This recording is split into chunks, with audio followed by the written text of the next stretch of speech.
인지 능력이 떨어지는 어린아이나 정신적 장애가 있는 사람이 죽으면 천국에 갈 수 있을까? 그에 대하여 기독교 안에서도 서로 다른 의견을 말하고 있습니다. 성경은 선악을 분별할 수 없는 사람이나 구원에 대한 인지 능력이 없는 사람들은 죽음 이후 하나님 품에 안긴다는 분명한 말씀을 보여주고 계십니다. 욥기 3장 11절에서 욥은 이렇게 말했습니다. 어찌하여 내가 태에서부터 죽지 아니하였던가? 어찌하여 내가 배에서 나올 때에 숨지지 아니하였던가? 욥은 모태에서 죽지 않았던 것을 한탄하고 있습니다. 만약 태어나기 전에 죽었는데 그 아이가 지옥으로 간다면 욥은 절대 이런 고백을 할 수 없었을 것입니다. 다윗이 밧세바와의 잘못된 관계에서 낳은 아이가 죽었을 때 사무엘 12장 23절에서 다윗은 죽은 아기가 나에게 돌아올 수 없지만 자신은 아기에게 갈 수 있다고 말했습니다. 사무엘하 12장 23절입니다.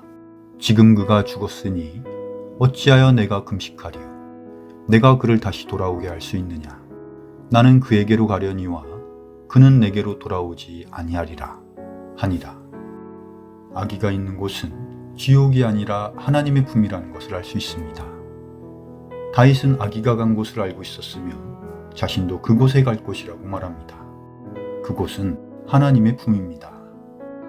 그렇다면 어린아이가 구원을 받아야 하는 나이는 몇 살일까 궁금해집니다. 성경에서 어린아이가 구원받아야 하는 나이가 나오면 참 좋겠는데 그 시기에 대해서는 언급이 없습니다.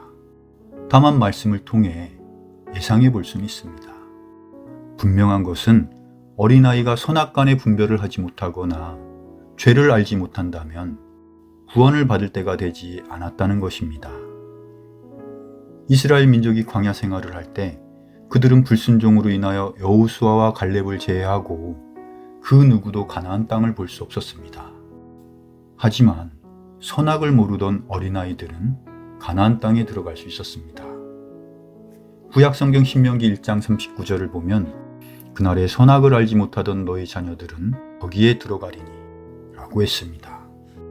아직 선악을 알지 못하던 아이들은 불순종의 죄가 면제되었다는 것이고 선악을 알지 못하는 아이들에게는 죄를 묻지 않았다는 것입니다. 선악을 분별할 수 있는 시기를 알 수 있다면 아이에게 말씀을 전해야 하는 시기도 알 수 있기 때문에 그 시기를 아는 것은 매우 중요할 수 있습니다. 창세기에서 아담과 하와가 죄를 짓고 가장 먼저 가졌던 생각은 벗은 것을 부끄러워했다는 것입니다. 아이들도 마찬가지로 벗은 것을 부끄러워할 나이가 되었다면 하나님 말씀을 알아야 할 나이가 되었다고 생각하면 되겠습니다. 벗은 것을 부끄러워한다는 것은 죄에 대한 분별이 가능하다는 것입니다. 선악을 분별할 줄 모르는 어린아이는 벌거벗은 몸을 가리지 않습니다. 나이는 다를 수 있지만 우리 아이가 벗은 것을 부끄러워하기 시작했다면 하나님에 대한 말씀을 전할 때가 되었다는 것입니다. 어린아이의 행동을 잘 관찰하셔서 아이가 벗은 것을 부끄러워한다면 그 시기를 놓치지 마시고 적극적으로 복음을 전해야 합니다. 우리 아이들이 아무것도 모르는 어린애라고 생각할 수 있지만 절대 그렇지 않습니다.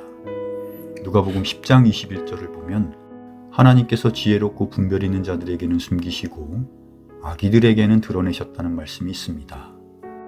어쩌면 아이들이 어른들보다 뛰어난 영적 감각을 가지고 있을지도 모르겠습니다.